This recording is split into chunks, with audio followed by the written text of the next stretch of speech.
제가 이제 탄핵이 인용돼서 대선이 이제 거의 딱 2달도 채 남지 않은 그 상태에서 우리가 정말로 궁금할 수밖에 없는 게 개표 조작 이야기를 안 여쭤볼 수가 없어요 지금. 왜 그러냐면 물론 현재 상태의 여론조사로만 보면 이게 만약에 뒤집어진다고 하면 여론조사 기관이 사형의 대상이거나 아니면 개표 조작이라고밖에 얘기할 수 없잖아요. 바로 옆에 또 시민의 눈, 개표 감시단 시민의 눈에 그 사실상의 실소유주의이신 저분 우리 김상호님도 계시고요. 그래서 한번 여쭤보고 싶은 게 이번 대선 때도 개표 조작의 여지가 있을까요? 현재 이번 대선에서도 그게 개입할 여지가 있습니까? 저는 이번 만약에 대선이 개표 조작의 부분에서는 염려는 크지 않아도 되겠다는 생각을 그렇죠. 합니다. 왜 그러냐면요. 개표 조작을 통해서 결과를 뒤집을 수 있는 범위가 2% 3%라고 저는 봐요. 3%까지. 2% 3% 정도의 변수를 줬을 때 그것이 4% 6% 정도의 결과가 나오거든요. 그죠? 이쪽으로 올 2%가 저쪽으로 가기 때문에. 그런데 그럼 놓고 본다면 5% 범위를 벗어나게 되면 그 조작은 감당하기 힘들 만큼 결과로 나타날 수밖에 없다고 저는 그렇죠. 생각을 합니다. 네. 그때쯤에는 그냥 뭐 국민들이 몽둥이 들고 달려가는 상황이 올 수밖에 없는 그렇기 때문에 저 사람들이 공식적으로 이야기한 부분도 날씨가 춥기 때문에 3% 정도의 개표가 엉뚱한 데로 흘러가는 개표기에 오류가 있을 수 있다고 온도에 따라 공식적으로 발표를 했죠. 그 말도 안 되는 내용을 공식으로 발표하는 것도 웃기지만 그렇기 때문에 그 이상의 편차가 발생을 하면은 조작을 한다고 하더라도 결과에 영향을 미치지 못하고 그렇다면은 아예 조작 자체를 할 의지를 갖지 못할 수도 있겠다라는 생각을 합니다. 지난 우리 그 2000 지방선거 때 서울시장 선거를 놓고 보십시오. 대통령 선거와 서울시장 선거를 놓고 보면 대통령 선거에서는 박빙이었기 때문에 박근혜 표가 문재인 표들이 박근혜 쪽으로 흘러가도록 하는 조작을 비롯한 여러 가지 전산 조작을 통해서 개표 조작을 통해서 결과를 뒤집었지 않습니까? 그렇죠. 그런데 박원순 시장과 정몽준 후보의 그 싸움에서 박원순 시장이 당선된 것을 보면 거기도 똑같이 부정이 존재했습니다. 정몽준 표 안에서 박원순 표가 많이 나왔어요. 그럼에도 결과가 뒤집어지지 않은 것은 편차를 넘어섰기 때문이에요. 그렇죠. 그 오차범위 커졌기 때문에.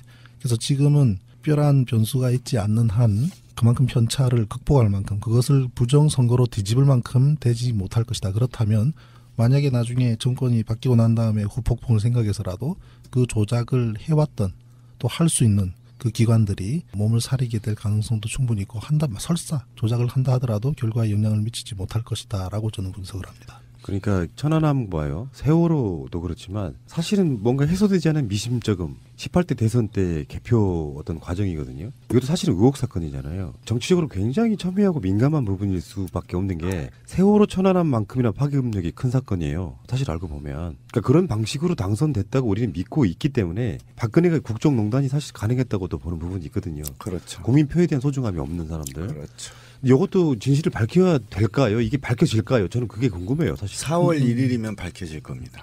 저는 장담합니다. 4월 1일이요? 예, 왜요? 기다리십시오. 영화 한 편이 나옵니다. 뭔가 있군요. 시민의 예, 눈에서 있습니다. 준비하는 게 있구나. 예, 한방. 예. 아, 오케이.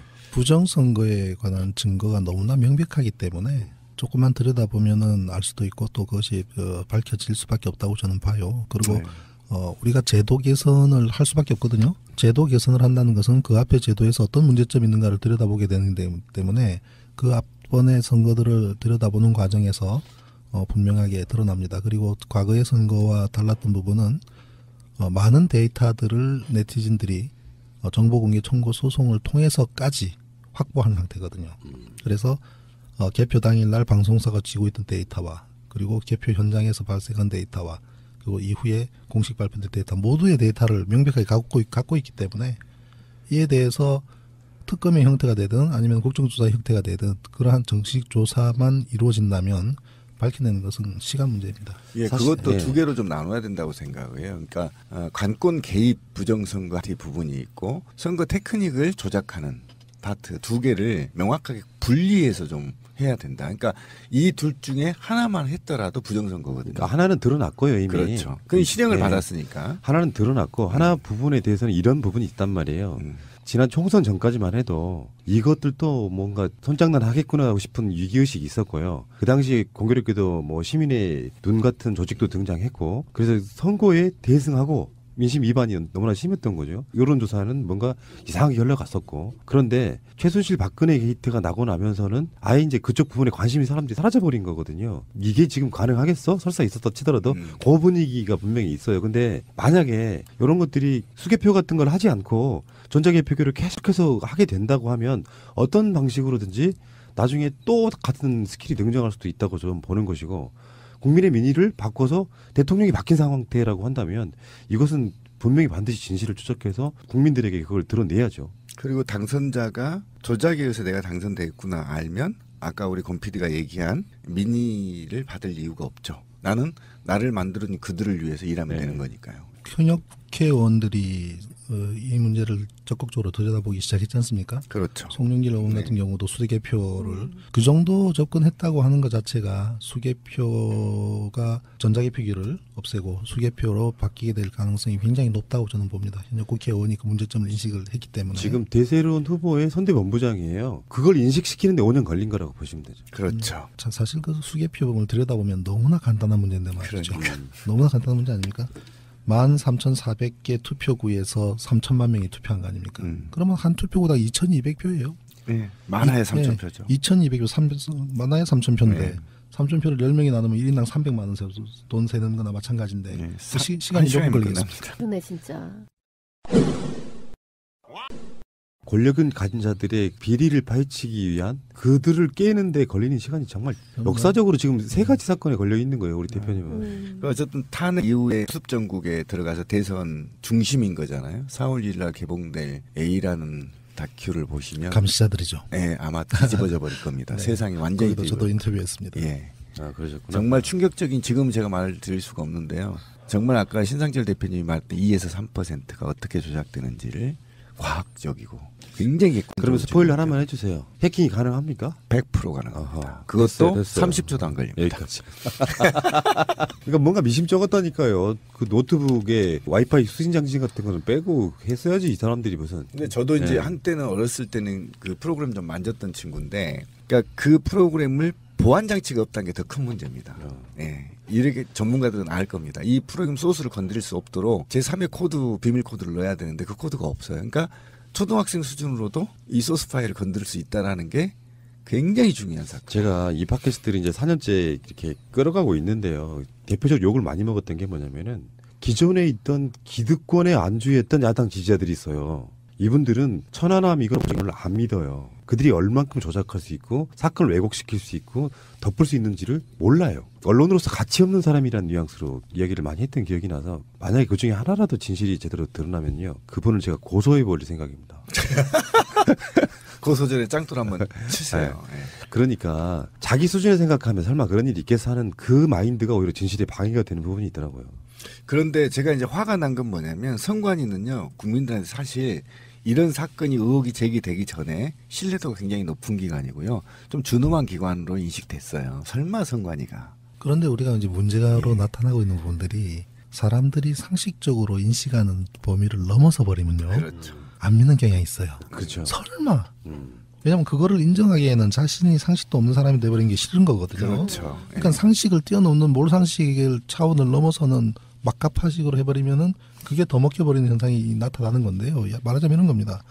야, 그런 거를 조작하고 하려 그러면 선관위라고 하는 그 사법기관 전체다가 담합해야만 가능할 텐데 그게 가능하겠냐? 이런 형태로 접근을 하는 거죠. 그래서 실제로 이제 그것이 일어난 현상을 잘 들여다보려고 하질 않아요. 그렇죠. 예, 그리고 이제 국방부 같은 경우도 천안함 사건만 해도 그 국방부라고 하는 거대 조직이 전부 어떻게 여기 일사불란하게 조작하고 그렇게 하는 것이 가능하겠냐.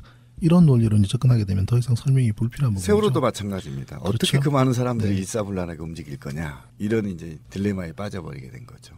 그런데 이 세 가지 사건을 보면 실제 한두 명만 알아도 가능하다는 거예요. 이게 지금 핵심입니다. 정말 이해가 쉽게 하나 말씀드리면은 선관 디도스 문제에 관련한 건 사건이 있잖아요. 물론 그렇죠. 디도스도 아니라는 예. 걸 밝혀지기도 했지만 아직도 우리는 디도스라고 인식하잖아요. 그렇죠. 그래서 이제 여당이 선거를 방해하기 위해서 그 짓을 했대. 보도가 정식적으로 나오면 거기까지만 믿어요. 그렇죠. 더 이상 뭘 할 수 있을 거라는 생각을 못 하는 거죠. 그렇다 보니까 사실 진실 파헤치는데 같은 야당 지지자들끼리 그러면 정말 방해되고 힘 빠져요. 그리고 또 이제 또 문제가 뭐냐면 선거 관리를 하는 조직이 왜 사법기관이어야 되죠? 그렇죠. 한번 생각해 보십시오. 사법기관일 이유가 하나도 없습니다. 맞습니다. 그런데 사법기관을 둔 데는 그만큼 공정성을 담보할 거라고 착각들을 하죠. 그런데 이것이 문제가 되는 게 선관위원장은 대법관이고, 그죠? 그다음에 선관위 각 지역에 있는 선관위원장들은 부장판사급이에요. 이분들이 조작에 가담하거나 아니면 조작을 묵인하거나 조작을 모르고 내버려 두는 바람에 이것을 문제 삼았을 때 사법기관이 그 사람들을 조사하거나 처단하거나 문제 삼지를 못해요. 그건 동료들이니까. 제가 예를 들면 지난 대선 자료 가운데 두 가지를 놓고 제가 고발장을 제가 제출을 했는데요. 하나는 춘천 같은 경우에 밤 9시 14분에 개표를 시작해서 밤 9시 24분에 개표가 끝난 그 춘천시 동네 몇 군데에서 어떻게 7시 30분 단위에서 방송에 나가버립니까, 결과가. 말이 안 되잖아요. 이런 부분들. 그다음에 미분류표가 1680 주민이 투표를 했는데 그중에 절반에 가까운 49%에 가까운 800표 가까이가 미분류표로 분류가 돼요. 기계가 인식을 못한다는 거예요. 그런 다음에 그걸 사람이 손으로 이렇게 나눠줍니다. 전산으로 나온 거는 6대4가 나오지만 손으로 분류한 거는 8대2 나오는 이런 결과. 결국은 그것을 인위적으로 결과를 바꾸기 위해서 한 행위들. 예. 그래서 부정선거로 해서 춘천집 그 선관위원장을 고발을 했고요. 또 하나는 우리 저 광주 북구에서 위원장 도장이 두 가지가 나왔잖아요. 최인규 부장판사. 한쪽 도장은 최인규, 한쪽 도장은 최인규인. 그래서 이제 결국은 이제 광주 북구에 105개 선거구가 있는데 투표구가 있었는데요. 105개 중에서 75장은 오리지널 도장이 찍혔고 30몇 장은 새로 판 도장이 찍힌 거예요. 그래서 그거를 직접 제가 이건 부정선거의 위조에 해당한다 해서 창원지검의 김은정 검사 있었지 않습니까? 그 당시에. 예. 그래서 김은정 검사한테 수사를 의뢰하고 싶다는 코멘트까지 달아서 창원지검에 제가 고발장을 제출했어요. 그러니 고발장을 제출하니까 뉴시스 기자가 이제 와서 붙어서 같이 취재를 했습니다. 그래서 내가 부장판사가 통화를 했어요. 부장님, 도장 어느 거 가지고 갔었습니까? 하나만 가지고 갔다. 그럼 이쪽 거 맞습니까? 맞다. 근데 이 도장은 뭡니까? 나도 모르겠다. 그럼 직원들한테 뭐 확인해 보십시오. 10분 뒤에 전화하겠습니다. 그랬더니 10분 뒤에 다시 전화를 하니까 맞네요. 도장을 만들었다고 하네요. 그럼 도장을 위원장도 모르게 도장을 새로 만들어서 모든 투표가 끝난 그 다음 날 찍는 행위는 도대체 뭡니까? 그래서 이제 선관위 직원하고 통화를 했어요. 그랬더니 도장이 두 종류라도 문제될 건 없다라고 얘기를 해요. 어쨌든 당신이 이걸 만들어서 찍은 거 아니야. 그렇다. 그럼 위원장한테 보고하지도 않고 찍은 거 아니냐. 위원장은 아무것도 모르고 있는데. 그러니까 이제 말을 못해요. 그래서 이제 고발장을 제출했는데 다 기각됐습니다. 왜냐 사법부에서도 이걸 만약에 문제를 삼기 시작하면 전국의 선관위에 있는 판사분들 굉장히 곤란해질 거예요. 나는 그 부장판사님이 이 내용 부정개표의 내용 전혀 모르는 분이라고 생각합니다. 네, 전혀 몰라요. 모르고 흘러가 버렸기 때문에 그분들은 최소한의 지휘 책임, 전체적인 책임으로부터 자유롭지 못하잖아요. 그럼 전부 다 유죄 판결 받아야 돼요. 전국에 그렇죠. 수십 명의 판사들이.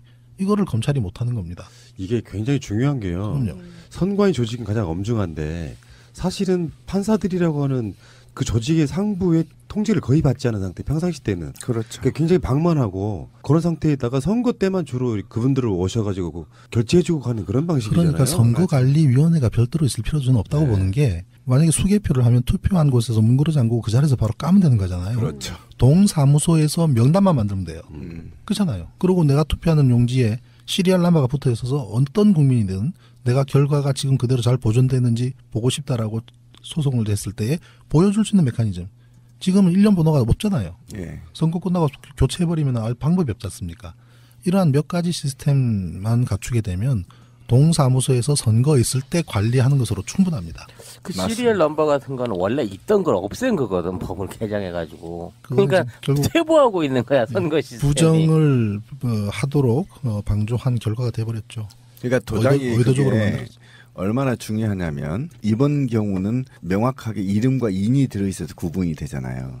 똑같은 도장이 두 개 있다고 생각해 보세요. 정말 심각하죠. 이거는 그래서- 밝혀질 수도 없어요. 그러니까 선관위 쪽에 자기들 쉴드는 어느 정도 업무 효율성 때문이라고 그러니까 얘기하겠지. 어느 정도는 이해가 안 되는 바는 아닌데 분명히 그 점을 악용하는 사람들이 나오기 때문에 문제인 거예요. 그렇죠. 그리고 온갖 실수가 수도 없이 드러났지만 그들의 일관된 변명은 착오 실수잖아요. 그 개선할 여지도 없어요. 그것도 인정 안 해요. 사실은 선관위는 최근에 왜 그 문제 없다 이렇게 시민의 눈이 밝혀낸 것 중에 불법 노트북 들어와 있던 것도 그렇죠. 영상으로 밝혀낸 거고요. 예. 최근에 여러분들이 다 하실 만한 선거 중에는 나경원과 박원순 시장의 선거에서 이상하게 강남 3구를 제외하고도 다른 지역에 있는 부지자 투표는 다 나경원이 이겼습니다. 그거 어떻게 네. 설명할 수 있어요? 신상철 대표님 얘기했는데 이 투표지 분류기에 최대의 관심을 가져야 될 것은 미분류표입니다. 예, 여기에 답이 있어요. 영화 보십시오. 기다리십시오. 예. 미분류표가 흘러나오는 데는 선거를 감시하던 모든 사람들이 그게 뭔지 몰라요. 예. 그냥 줄줄줄줄 뒤로 나서 나옵니다. 거기에 답이 있습니다. 예. 그리고 투표지 분류기는 오차가 제로인 100% 오차가 없습니다. 그런데 그 기계는 완벽한 기계인데 어디에서 오차가 있냐? 노트북에 있습니다. 오차가 나도록 만드는 거죠. 만드는 프로그래밍 된 거죠. 기계는 증명이 됐더라고요. 거의 오차가 없어요. 한틀 시스템 예. 지금도 기억합니다. 그분들이 만든 기계가 바로 우리 돈 찾는 기계잖아요. 예, ATM기. 그죠? 뭐 10,000원짜리, 50,000원짜리가 혼선이 난다 그러면은 국가 경제가 무너져 버릴 겁니다. 사람이 이게 보면 기계가 나쁜 거야 이렇게 기계만 보고 있는데요. 기계는 거의 오차가 없는 아까 돈 세는 그 오차 있는 거 봤어요. 만약에 10만 원 차인데 20만 원 나온다고 생각해 보세요. 끔찍하잖아요. 또 요즘은 5만 원짜리 1,000원짜리 섞여 나오는데 5만 원짜리 5장인데 6장 나오면 큰일 나잖아요. 굉장히 과학적이고 정확합니다. 기계는. 근데 그 기계를 컨트롤하는 누가? 예. 정확하게 오차가 나게 만든다 이거지. 예. 그러니까 선관위 직원들도 모르고 아무도 모릅니다. 그 아는 사람은 한두 명에 지나지 않죠. 컴퓨터는 능력이 여러 가지가 있는데 그 중에서도 일정 간격으로 랜덤하게 몇 장씩 저리 주라는 명령도 가능하단 말이에요. 그렇죠. 랜덤으로. 세 장이 반드시 저리 가라고 하는 것이 아니라 일정 부분 랜덤으로 1초간 예를 들면 쭉쭉쭉쭉 분류를 하다가 1초 동안 랜덤을 줘버리면 1초 동안 두세 장은 휙 가버리잖아요. 그죠? 그런 여러 가지 방법으로 조작 가능한 것이 전산을 활용한 방법이기 때문에 정말 충격이 될 겁니다. 사회적 논란은 이런 것들이 있어요. 이상하게 그 본질이 덮여지는 부분이 있잖아요. 이런 거 있잖아. 이제 뭐 정권도 바뀌었는데 굳이 이런 논란 만들어 다시 파헤칠 필요 있어? 하는 사람들 분명히 나옵니다. 그러니까 그때 속이 터져버리는 거예요. 그러니까 역사가 청산이 안 되고 계속 이상하게 흘러가는 거예요. 방송 들으신 분 중에 뜨끔하실 분 있어요. 저는 그런 사람이 있으면 어. 그런 사람은 개무시해 버립니다. 왜? 그런 사람들은 역사를 진보시키지 못합니다. 이제 거기서 이제 뭐 시발단 위의 분들, 일베일비의 분들의 반론 비슷한 게 하나 있는데 전자개표기는 민주정부 때 도입된 거다. 저 그거 부정하는 게 아니라요. 그것이 나는 부작용이 생겼다라고 하면 빨리 시스템을 환원시켜가지고 수개표로 다시 바꾸는 게 맞을 거예요. 그것도 좀 잘못으로 밝혀졌죠. 한나라당이 법안을 이미 만들어 놓고 김대중 대통령 때 도입할 수밖에 없게끔 이미 법이 이전에 통과된 상태였었어요. 그러니까 실제로 기계는 김대중 대통령이 들어왔지만 그 법안은 이미 그 전 새누리당이 한나라당이죠. 한나라당이 이미 통과시켜놓은 법입니다. 다수일 때. 그러니까 그것도 잘못된 겁니다. 근데 중요한 거는 우리가 칼을 가지고 음식 만들 때 쓰느냐, 그죠? 남을 해치는 데 쓰느냐의 문제라고 생각을 해요. 그 시스템도 중요하지만 그럴 의지를 가지고 그런 목적을 가지고 쓴 사람들이 부정한 방법으로 그걸 썼을 때는 방법이 없는 거죠. 그렇죠. 그러니까 지금 만약에 천안함이나 세월호나 부정선거에서 신상철 대표님처럼 자기 희생이나 또는 그 희생을 담보하고서라도 진실을 알고 싶다라는 분이 없었다면 역사는 발전하지 않습니다. 그렇죠. 신상철 같으신 분들이 어쨌든 역사를 만들고 그래서 신상철 같은 대표님이 계시길래 저 같은 행동하는 또 시민의 눈이 만들어졌고 이제 더 이상 절차상의 부정에 대해서는 어쨌든 100% 지켜보겠다. 처음부터 끝까지. 그래서 그 신상철 대표님께서 새날의 아버지가 되신 거예요. 그러니까요. 고맙습니다. 큰 위로가 됩니다. 그게 어떤 부분이냐면은 자주 안 나오시더라도 우리들의 어떤 정신을 뒷받침하고 있는 이론적 배경, 정신적 맞아요. 배경이 되는 거거든요. 이제 우리 또 우리 푸른 나무님이 몇 번 연락도 주시고 해서 이제 저도 달려오고 싶지만 좀 더 확실한 내용을 가지고 찾아뵀으면 좋겠다는 생각 때문에 섣불리 제가 가지를 못했는데 앞으로 기회 되면 종종 뵙도록 하겠습니다. 그 대표님은요 컨텐츠 안 가지고 나오셔도 돼요. 앉아 계시는 것만으로 안녕하십니까 신상철입니다 하는 것만으로 힐링이 되는 분들이 꽤 있다고요. 저도 큰 힘을 얻습니다. 근데 괜히 제가 마치 뭐 뜨고 유명해지니까 네가 신상철을 버리는 거냐 이런 악플 달면 얼마나 억울하겠어요. 저는 또 오늘 시민의 눈 하면서 한 수 배웠어요. 뭐요? 제가 그 생각을 미처 못했거든요. 다른 건 저와 생각이 비슷한데 나중에 3개월이 지나고 내 표가 제대로 있어? 라고 선관위에 문제 제기할 때 맞아 당신 표 제대로 있어요 라고 보여주는 선관위. 그게 제도적으로 돼 있어야 돼요. 저 깨달았어요. 그게 바로 그 남아있는 표에 1년 번호가 있어야 되는 부분입니다. 예, 그래서 투표를 하는 사람이 내 1년 번호는 몇 번이야 확인하고 또 사진을 찍어 놓든지 그리고 언제든지 그걸 갖다 소송을 해서 그 표가 그대로 있는 것을 확인할 수 있는 메커니즘이 없으면 검증이 안 되는 그게 거죠. 이제 비밀 투표라는 명분 때문에 없애버린 그렇죠. 거죠. 그런데 비밀 투표라는 것이 그것이 다른 사람이 보지 않으면 되는 거거든요. 아니 그런 논리라면은 우리 통화 기록이나 이런 것도 갖고 있으면 안 돼요. 그렇죠. 이제 통신사들 통화 갖고 전부 다 개인 사생활 비밀인데 마찬가지 논리로 본다면 이 일정 기간 1년 번호가 있음으로 인해서 부정선거를 막을 수 있다라고 하는 명분이 너무나 크기 때문에 사생활 보호나 비밀 부분은 전혀 이야기할 부분이 아니라고 봅니다. 대표님께 이제 완전히 다른 질문 하나만 드려볼게요. 지금 뭐 천안함 재판 받으러 다니시기도 벅차시겠지만 사실은 뭔가 그 대표님답게 뭔가 이렇게 새롭게 해보시려고 하는 무슨 일인가는 분명히 있으실 것 같은데 앞으로 장래 뭐 해보시고자 하는 그런 일들이 있다면 좀 소개를 좀 해주시면. 일단 뭐 진실을 밝히는 길로 들어왔기 때문에 옛날에 그 3일 고가도로 한번 타면은 청계천까지 가야 되는 것처럼 빠져나갈 길이 없어. 맞아요. 돌아갈 길도 없고 뛰어내릴 길도 없잖아요. 그러니까 일단은 끝까지 갈 수밖에 없는 거고요. 뭐 그 다음에 이제 뭐 우리 새날에서 자리 책상 하나 만들어주면 와서 뭐 방송이라도 했으면 좋겠는데. 진짜로요? 로 바뀌게 될 가능성이 굉장히 높다고 저는 봅니다. 현재 국회의원이 그 문제점을 인식을 했기 때문에. 지금 대세론 후보의 선대본부장이에요. 그걸 인식시키는데 5년 걸린 거라고 보시면 되죠. 그렇죠. 자, 사실 그 수개표범을 들여다보면 너무나 간단한 문제인데 말이죠. 그러니까. 너무나 간단한 문제 아닙니까? 13,400개 투표구에서 3천만 명이 투표한 거 아닙니까? 그러면 한 투표구당 2,200표예요. 네. 많아야 3,000표죠. 2,200표, 많아야 3,000표인데 네. 3,000표를 10명이 나누면 1인당 300만 원 돈 세는 거나 마찬가지인데 네. 그 시간이 몇 분 걸리겠습니까? 그러네 진짜. 권력은 가진 자들의 비리를 파헤치기 위한 그들을 깨는데 걸리는 시간이 정말 역사적으로 지금 세 가지 사건에 걸려 있는 거예요, 우리 대표님은. 어쨌든 탄핵 이후에 수습전국에 들어가서 대선 중심인 거잖아요. 4월 1일 날 개봉될 A라는 다큐를 보시면 감시자들이죠. 네, 아마 뒤집어져 버릴 겁니다. 세상이 완전히 거기도 저도 인터뷰했습니다. 예. 아, 그러셨구나. 정말 충격적인 지금 제가 말을 드릴 수가 없는데요. 정말 아까 신상철 대표님이 말했던 2에서 3%가 어떻게 조작되는지를 과학적이고 굉장히 그러면 스포일러 하나만 해주세요. 해킹이 가능합니까? 100% 가능합니다. 어허. 그것도 됐어요. 30초도 안 걸립니다. 여기까지. 그러니까 뭔가 미심쩍었다니까요. 그 노트북에 와이파이 수신 장치 같은 거는 빼고 했어야지 이 사람들이 무슨. 근데 저도 이제 네. 한때는 어렸을 때는 그 프로그램 좀 만졌던 친구인데, 그러니까 그 프로그램을 보안 장치가 없다는 게 더 큰 문제입니다.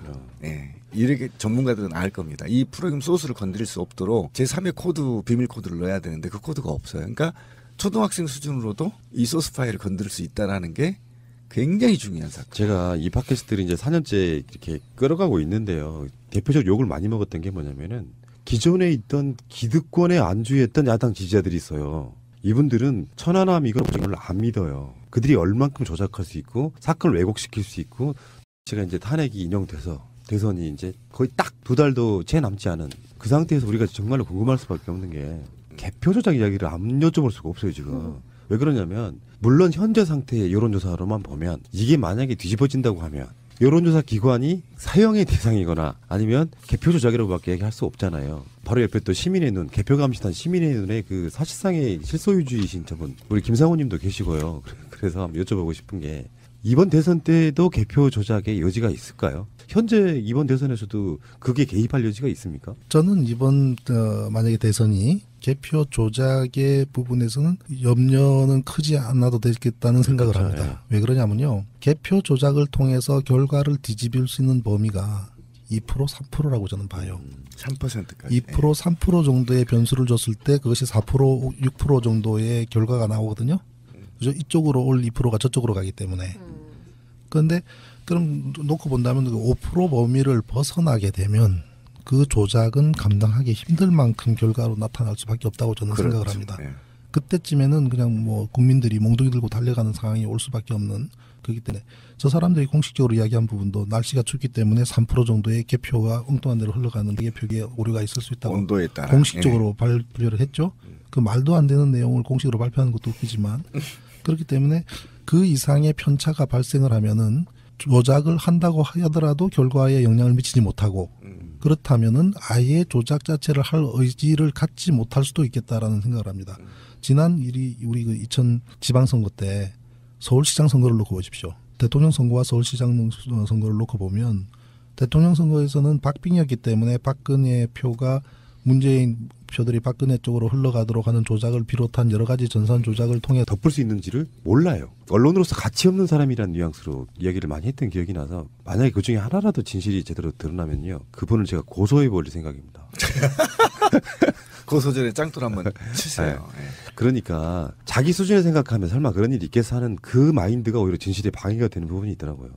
그런데 제가 이제 화가 난 건 뭐냐면 선관위는요 국민들한테 사실 이런 사건이 의혹이 제기되기 전에 신뢰도가 굉장히 높은 기관이고요. 좀 준엄한 기관으로 인식됐어요. 설마 선관위가. 그런데 우리가 이제 문제로 나타나고 있는 부분들이 사람들이 상식적으로 인식하는 범위를 넘어서 버리면요. 그렇죠. 안 믿는 경향이 있어요. 그렇죠. 설마.